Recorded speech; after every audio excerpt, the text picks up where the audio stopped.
Bienvenidos a Literatura en Caliente, podcast de lecturas. Mi nombre es Federico Pasos y hoy vamos a estar hablando de Maradona en rojo y negro, 145 días de pasión y locura. Un libro publicado el año pasado, en 2021, tiene poco menos de un año este libro, y está escrito en coautoría por dos autores argentinos, Iván Pablo Arbuch y Juan Pablo Susel, dos autores que vienen del palo de la academia.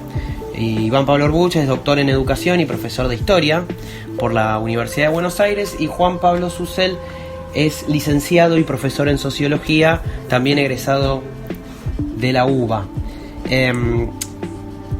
La gran originalidad de este libro es el periodo que agarraron para retratar a Maradona, porque es más común encontrar obras que hablen más de Maradona totalmente o analicen su figura icónica para la Argentina y para el deporte y el fútbol mundial, o que se pongan la lupa en el periodo de éxito total de Maradona, el Mundial 86, la época del Napoli, o incluso la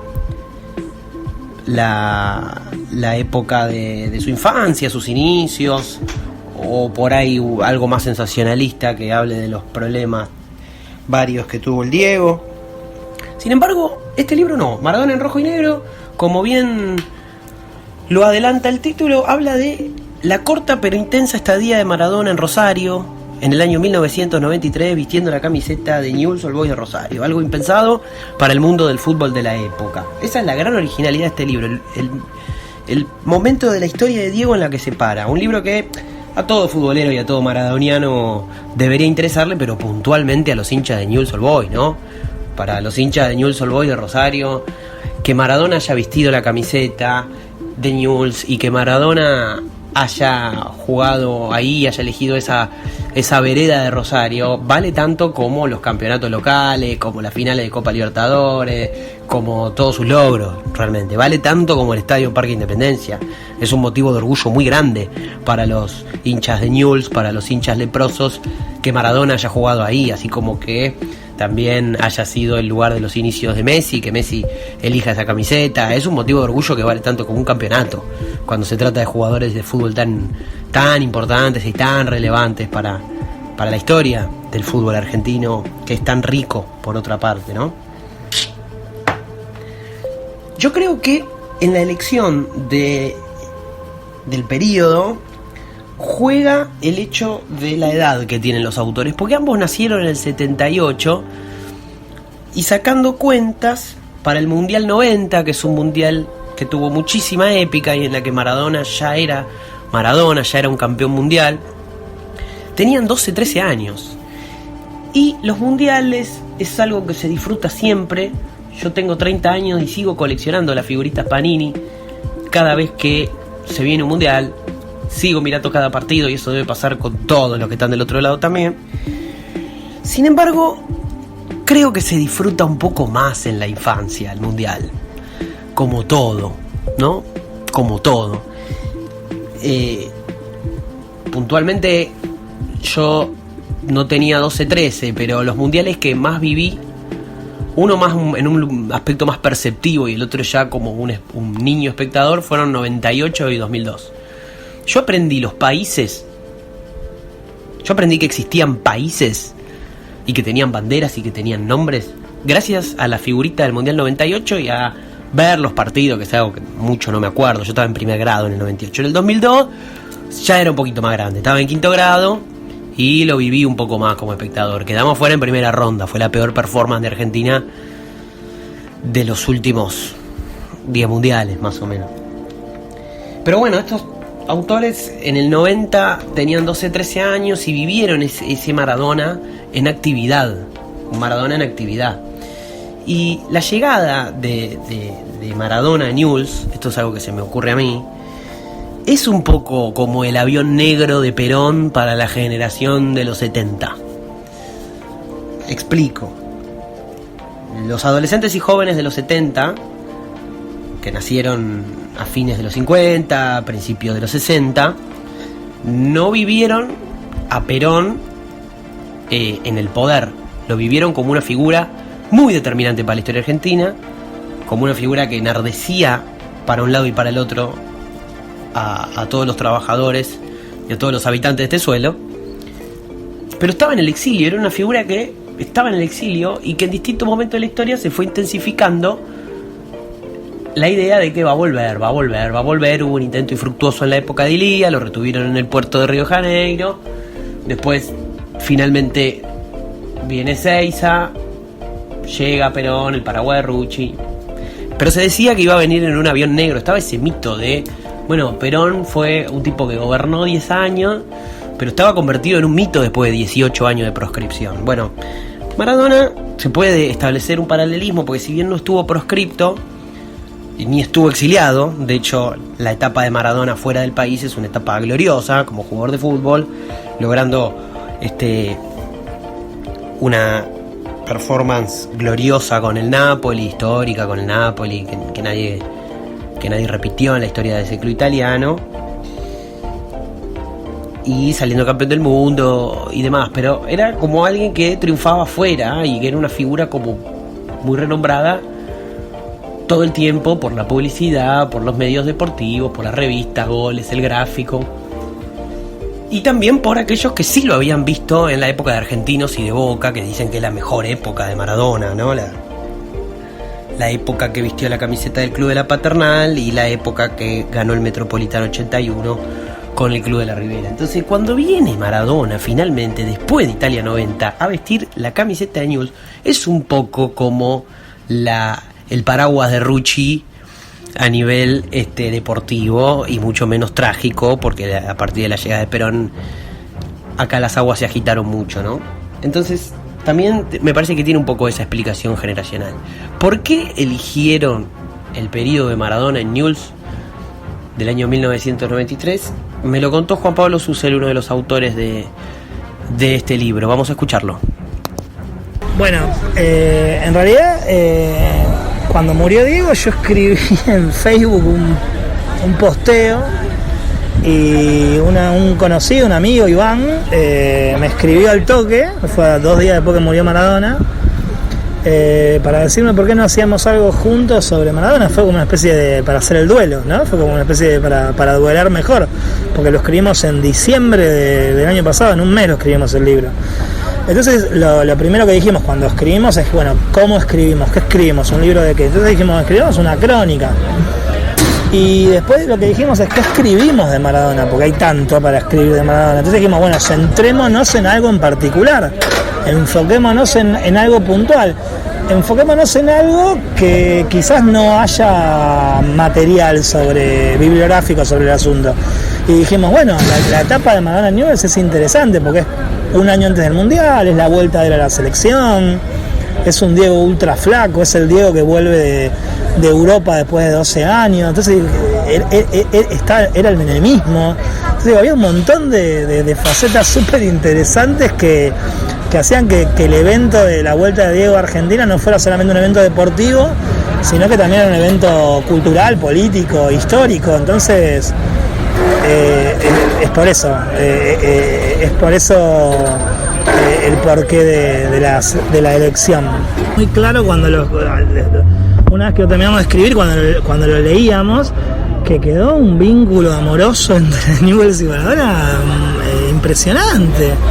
Digo, hay un montón de archivos y de video también como que atestigua ese vínculo recíproco de amorosidad por una experiencia deportiva que fue trunca, porque quiero decir, Diego jugó 6 partidos, 5 oficiales, 2 amistosos, o sea, no fue un paso con gloria deportiva, pero otra vez, ¿no? El personaje es tan grande que eso para los hinchas de Newell's es una medalla tan importante como cualquiera de los títulos que ganó, y que además los ganó en esa época, ¿no? O la mayoría de los títulos los ganó en esa época, y eso es muy impresionante. Por el otro lado está esto de Messi, ¿no? Digo, Messi como continuador del legado maradoniano, Messi también es hincha de Newell's, y digo, de algún modo viene a completar el círculo de amor, ¿no? Digo, hay un vínculo ahí entre Maradona, Messi y Newell's que, digo, para los hinchas de Newell's debe ser, o sea, no les debe entrar más orgullo en el pecho que eso, que los dos jugadores más importantes de la historia del fútbol, quizás mundial, estén vinculados con ellos, ¿no? Digo, pero pero me parece que tiene que ver por ahí. No, Fabi, lo anularon. El tema es que poco claro, ¿no? Viene Messi al arco, golazo. ¡Golazo del Barça! Del rey del fútbol mundial, de Leo, de Messi. Lo estamos esperando, señores, para despejar todo tipo de dudas. Lo hace Messi. El cuarto en la liga lo hace Leo, 28 minutos. Barcelona 4, ahora sí, Osasuna 0. Lo hizo Messi. Señoras y señores, y el homenaje de Leo para Diego Armando Maradona. Estamos esperando este gol. Muy bien, Leo, muy bien. Con la 10, con la de Newell's.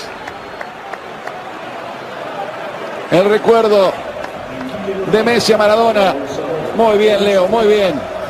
Señores, golazo de Messi, 4-0. Esto es Literatura en Caliente Podcast. Suscríbete.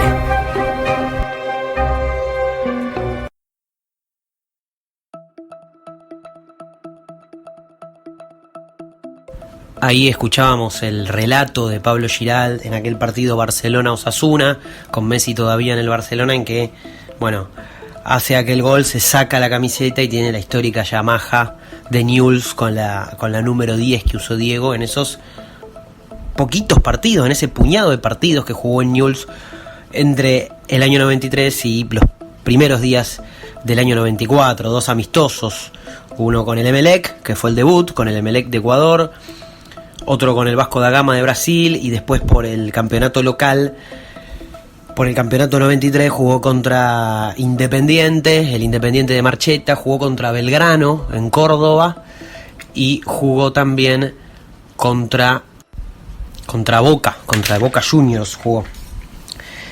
El Boca del Beto Márcico, de Manteca Martínez. Fue el retorno de Maradona a la Bombonera. Cada partido que jugaba ese Newell's era un acontecimiento de escala nacional, ¿no? Tenerlo a Maradona en el país era algo único, algo inédito. Maradona encima en plena forma, como decía Susel en la entrevista. Realmente era un Maradona que estaba en muy buen estado físico, que venía de la experiencia fallida de Sevilla, en la cual no rindió todo lo que podía rendir, que terminó peleado mal con Carlos Salvador Vilardo, quien era su director técnico en el equipo español, que tuvo problemas incluso con la inhibición del Napoli. Es un Maradona que empieza también a lidiar con problemas personales, de depresión, también su problema con el consumo de drogas. Es un Maradona que quiere ponerse a punto con un objetivo, que es volver a jugar un mundial, volver a llevar a la selección argentina a lo más alto. Una Argentina en ese entonces dirigida por Alfio Basile, con una generación que se estaba renovando. Aparece Batistuta, aparece el Cholo Simeone, Abel Balbo, digamos, es un recambio generacional de la selección en un proceso de eliminatorias en el que Maradona prácticamente no jugó y en el que Argentina estaba complicado con la clasificación, a tal punto que se clasificó por repechaje contra Australia. En ese repechaje Maradona participa, y lo que dicen los autores en el libro es que la presencia de Maradona en Rosario está muy determinada por ese objetivo maradoniano. Hay algo que yo le pregunté a Juan Pablo en la entrevista, que es acerca de las condiciones de producción de este libro. Bueno, sucedió algo que me parece que va a suceder si seguimos trabajando textos del 2020, del 2021, que es la pandemia. La pandemia también como motor de la producción de un escrito, ¿no? Y cómo la pandemia permitió tener el tiempo para escribir y también para trabajar un archivo 100% de internet, porque estaba todo cerrado, digamos, ¿no? Las bibliotecas, las hemerotecas y los archivos que uno pueda visitar. Hablamos un poco también de eso en la nota con Juan Pablo Susel. Los invito a escuchar lo que sigue. Total, porque además vos pensás que no salíamos mucho de nuestras casas en esa época, no estaba todo abierto como ahora, y también estaba el miedo nuestro a salir, entonces no teníamos como esas posibilidades de ir a bibliotecas a consultar archivos, entonces todo era búsqueda. O sea, es un libro que no podríamos haber escrito sin internet. O sea, fue lo más importante como fuente de consulta fue el material que estaba ahí. Y después obviamente nos apoyamos mucho en las revistas para, sobre todo la época de Maradona previa a la vuelta. Hay un montón de material de Maradona, el tema de Maradona con las drogas, el tema de Maradona en el Sevilla, cuando se va del Sevilla, la pelea con Bilardo, bueno, de eso hay un montón de material. El tema de antes de ir a Newell's, a dónde va a ir, si viste que lo quería Argentino Juniors, lo quería Nacional de Montevideo, lo quería un equipo brasilero. Entonces, bueno, todo eso está muy documentado y eso también nos sirvió, pero sin internet no hubiera sido otro libro sin internet. Como el libro fue como una decisión muy espontánea, fue como empezamos a escribir casi sin... el primer impulso fue escribir sobre Diego en crudo. Pero a la semana nos dimos cuenta que no alcanzaba con eso. Entonces lo que dijimos fue, bueno, vamos a empezar a buscar, estructuramos el libro en relación a dos cosas: Newell's por un lado y Maradona por el otro. Entonces empezamos a indagar en los años previos a que Diego volviera a Newell's, qué era Newell's y qué era Diego. Entonces a partir de ahí empezamos como a armar los capítulos. Era Maradona antes de Newell's, Newell's antes de Maradona, Maradona después de Newell's, Newell's después de Maradona. Esos son como los capítulos. Y esos capítulos mezclan por un lado esa narración medio en crudo con videos de YouTube, mucho video de YouTube, y después mucha revista deportiva de la época. Iván y yo los dos tenemos mucho material gráfico, ¿no? El gráfico, la revista Goles, todo eso nos sirvió un montón. Nos sirvió además, fue muy importante porque toda una parte, la parte estadística, la parte de partidos, en el libro también está detallado y eso eso no se puede chamullar. Entonces digo, necesitamos datos duros. Entonces principalmente fue en revistas de la época. Y después mucho, que aparte eso te sorprendía porque hay videos de Diego haciendo cualquier cosa, desde manifestándose con los jubilados, jugando al fútbol con Chacarita, hasta bueno, los eventos deportivos sobre los cuales, gracias a Dios, de esa época hay un montón. Va ahora sí, Maradona. Diego.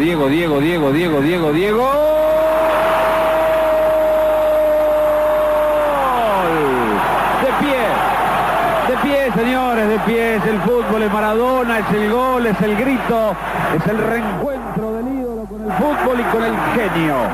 Maradona frota la lámpara, Maradona hace gritar a todo el país. Maradona.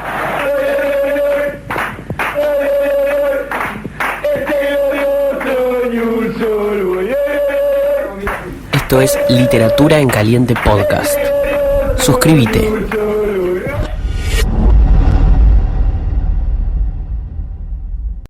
Escuchábamos ahí el relato de Quique Wolf relatando. Nosotros por ahí estamos más acostumbrados a Quique Wolf como comentarista del gol de Maradona en Newell's, del único gol que hizo Maradona en Newell's en uno de los amistosos. Hay mucho contexto en este libro Maradona en rojo y negro acerca de dónde venía Newell's. Y la idea de estos autores es que la estadía de Maradona en Newell's cierra la etapa gloriosa de Newell's, quizás la etapa más gloriosa de la historia del club. A fines de los 80, principios de los 90, primero con el Piojo Judica y después con Marcelo Bielsa, Newell's logró campeonatos nacionales, ser campeón de títulos locales, en uno de ellos con Central ahí cerca, si no salió segundo le pegan el palo, y también logró llegar a instancias muy altas de Copa Libertadores, enfrentándose y siendo derrotado por el San Pablo de Santana.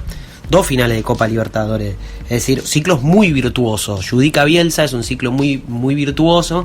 En la época de Maradona, con Jorge Solari, son quizás los últimos estertores de esa generación gloriosa de Newell's, encabezada por jugadores como el Tata Martino, el Chocho Liop, y bueno, figuras que vinieron un poquito después también, como muy jóvenes, como Mauricio Pochettino, Fernando Gamboa, o el propio Larry Saldaña. Ya en la época del Diego con Jorge Solari, son los últimos destellos de esta etapa, y en el campeonato puntual que le toca jugar a Maradona en Newell's ya está comprometido con el descenso, con los promedios. De hecho, se enfrenta con Belgrano de Córdoba, que era uno de sus rivales directos, y bueno, arranca una etapa distinta de Newell's. Maradona en rojo y negro yo lo ubico entre las muchas obras y muchos materiales que empezaron a circular desde que Maradona murió. Aquella jornada fatídica del 25 de noviembre de 2020, en la que todos nos anoticiamos de lo que nunca quisimos escuchar y nunca nos imaginamos posible, que era la muerte de Diego Maradona. Su última aparición pública, el día de su cumpleaños, el 30 de octubre del 20, en el que estuvo en el bosque para un partido de Gimnasia, fue realmente una imagen muy preocupante la que había dejado. Después de ese día, después del 25 de noviembre y la muerte de Maradona, empezaron a aparecer muchas obras, entre las que Maradona en rojo y negro es una de ellas. Se me ocurre el podcast Los últimos días de Maradona, se me ocurre la serie de Amazon Maradona Sueño Bendito, se me ocurren muchos informes televisivos, mucho material. También destaco la película estrenada hace pocos meses en la plataforma Netflix de Paolo Sorrentino, Fue la mano de Dios, que me parece que es una película que empieza a trabajar la idea de este Maradona omnipresente, este Maradona en una nueva forma, un Maradona muy cercano a la santidad y a la sacralidad en lo social. Esa es la nueva cara de Maradona.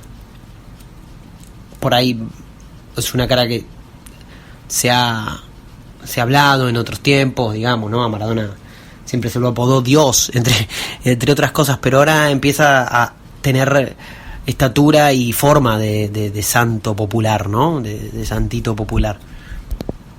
En este libro de Orbus y Susel comentan la transición que vivió Maradona entre que se va del Napoli, llega a Sevilla y después pasa a Newell's, y como la época de la inhibición del Napoli, en el cual no podía adquirir contrato con ningún otro equipo, pero tampoco quería jugar ya en el Napoli por su crisis con Conrado Ferraino en el año 90, 91, como Maradona le encuentra una vuelta que lo pinta de cuerpo entero y que también narra un poco y grafica un poco lo que es la dimensión política de Diego Maradona, que siempre estuvo presente a su manera y con sus picos más altos y más bajos, pero que siempre estuvo presente. Maradona arranca una gira de partidos solidarios en pleno menemismo, para juntar fondos para obras públicas en hospitales, en municipios, en pueblitos perdidos del interior de la provincia de Buenos Aires, del interior del país.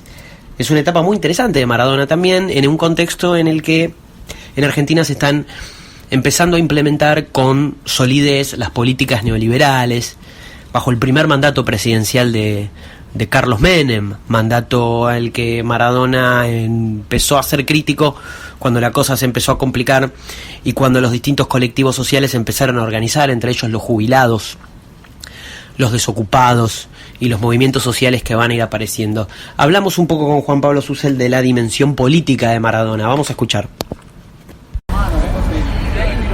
El libro, el libro tiene, hay todo un contexto epocal y nosotros en ese sentido tenemos una mirada clara sobre lo que son los 90 para Iván y para mí.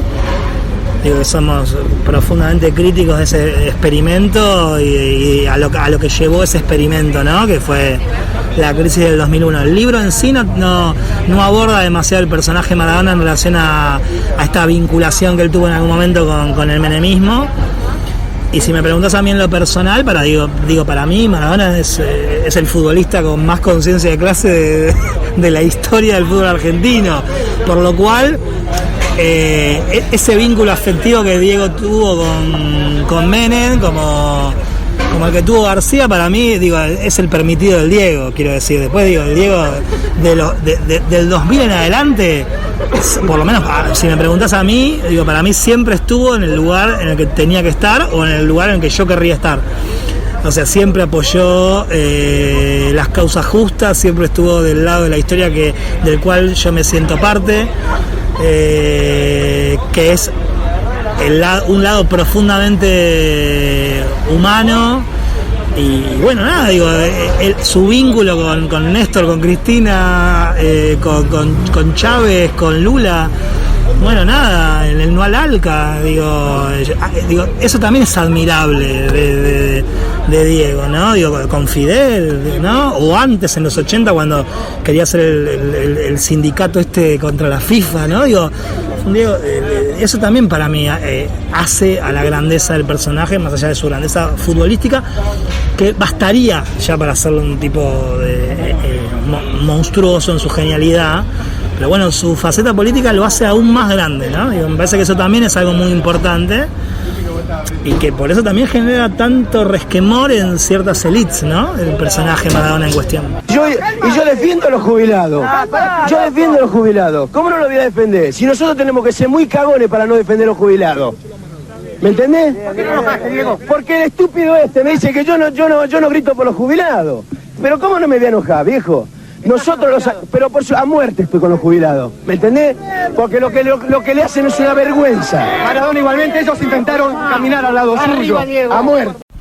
Ahí escuchábamos un archivo histórico en el que Maradona tira una de sus frases célebres: hay que ser muy cagón para no bancar a los jubilados. Este archivo es producto de un altercado en la calle que tuvo con un tipo poquito después de Newell's, pero bueno, se empezaba a espesar la cuestión social de a poco. A lo largo del gobierno Menem fue en ascenso el conflicto social.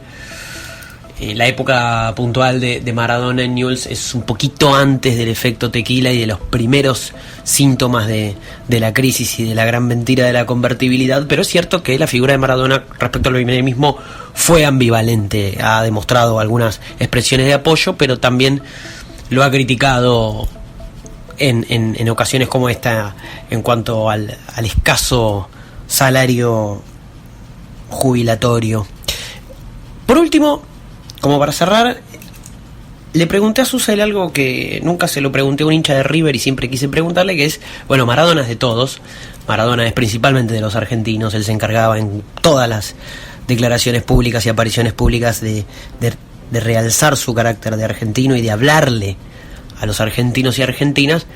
Pero bueno, en el fútbol local, Maradona es una persona que siempre abogó por la grieta y siempre se paró de algún lado en muchos de los clásicos argentinos.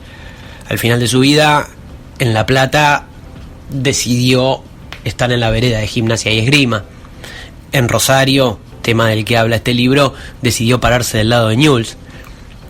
Y en cuanto al superclásico, como lo llama la prensa del fútbol argentino, el clásico Boca River, bueno, Maradona se ha declarado hincha de Boca y tuvo 2 periodos como jugador en Boca, uno en el que logró el campeonato a principios de los 80 y al final de su carrera a mediados de los 90 en Boca. De hecho, paradojalmente, el último gol de su carrera, el último gol oficial, se lo hizo a Newell's con la camiseta de Boca y se lo hizo a un jugador que también es muy importante en su carrera, que es Sergio Goycochea, héroe del Mundial 90. Entonces decimos, Maradona siempre se paró de algún lugar en muchos de los clásicos más importantes del fútbol argentino. Y uno de los autores de este libro, Juan Pablo Susel, es de River. De hecho, escribió un libro dedicado a River Plate. Vos sos la alegría, si no me equivoco es el título. Entonces le pregunté, bueno, siendo de River, ¿qué sensaciones te genera Maradona y su identificación con Boca Juniors? Esto dijo. No, mira, yo la verdad que a Iván y a mí me parece que nos pasó lo mismo, en el sentido de que de que Diego es un mito tan grande y para nosotros como argentinos es tan fuerte lo que representa, que la verdad que se licúa toda la cuestión pasional en relación a los colores. Creo que por eso es Maradona, porque es el único personaje con el cual eso queda absolutamente licuado. Más allá de que no me gusta ver que los goles que nos hizo, pero los veo igual porque me parecen genialidades. Pero quiero decir, no hay ningún tipo de tensión en relación a eso. Nunca hubo ningún tipo de tensión en relación a esa vinculación que hay entre Diego y Boca. Me parece que Diego es mucho más Digo, Diego es más... es un mito viviente y es un mito, ahora no es viviente, pero digo, ya en ese momento era algo que excedía claramente cualquier vinculación con cualquier equipo. Así que digo, lo pensé desde ahí, no tuvimos ningún problema emocional en ese sentido. Bueno, por supuesto, ¿no? Que Maradona es de todos. Yo soy hincha de Racing y también lo siento propio, no solo como argentino, sino también porque, bueno, ha tenido una etapa como técnico de Racing, y me acuerdo también cuando su primer partido en Gimnasia es contra Racing en el Bosque, el Racing de Coudet, y cuando se abrazó con el Chacho le señaló el escudo y le dijo: yo sé lo que es este club. Bueno, todos los hinchas del fútbol argentino, sean del club que sean, seguramente tienen alguna historia así para contar de Maradona con su club. Es muy interesante la anécdota que cuenta el negro Fontana Rosa, ¿no? Hincha icónico de Rosario Central, el clásico rival de Newell's, que, bueno, él tenía los horarios cambiados y se iba a dormir muy tarde, muy de madrugada, por su laburo para la contratapa de Clarín, y es por eso que su mujer le interrumpió el sueño 2 veces nada más. El 2 de abril de 1982, cuando Argentina toma las Malvinas y arranca la guerra con los ingleses, y aquella jornada de 1993 en que se confirma el pase de Maradona a Newell's. Es hermosa esa anécdota. A propósito de Boca, River y Maradona y cómo será la interpretación de Maradona siendo gallina, hay un fragmento de la serie de Amazon Maradona Sueño Bendito, en la cual están un Diego muy joven que está cerca de debutar en la primera de Argentinos, y don Diego en Bondi volviendo del entrenamiento, y se da este diálogo que me parece absolutamente sintético. ¿Algún día voy a poder jugar en Boca? Más bien, todos los clubes te van a querer, vas a poder jugar donde quieras, menos en River. Oíme, mírame, si te haces gallina te doy una adopción. ¿Y si en River me pagan el doble? No importa, los ricos son de River. Por más que te paguen mucha plata, vos naciste en Villa Fiorito. Así que si jugás en River, es traición. En Fiorito hay un montón de hinchas de River. Son todos pobres. Si yo alguna vez llego a ganar plata en serio con esto del fútbol, vos no trabajás más. Claro, yo conozco muchos hinchas de River que viven en Fiorito, son todos pobres. Así como de Boca, como de Racing, de Independiente, de Lanús, de los Andes, clubes que seguramente tienen muchos hinchas en Fiorito. Maradona en rojo y negro, 145 días de pasión y locura, una crónica del paso de Maradona por el Parque Independencia, de Iván Pablo Orbuch y Juan Pablo Susel. Esto ha sido Literatura en Caliente. Suscríbanse si les gustó, comenten, me gusten, generen interacción y tráfico, que sirve para que yo lo pueda seguir haciendo. También dejo un link de cafecito, una especie de gorra virtual. Si llegaste hasta acá significa que te gustó el podcast, así que más que bienvenida será una contribución y sobre todo una suscripción. Hasta la próxima. Esto ha sido Literatura en Caliente.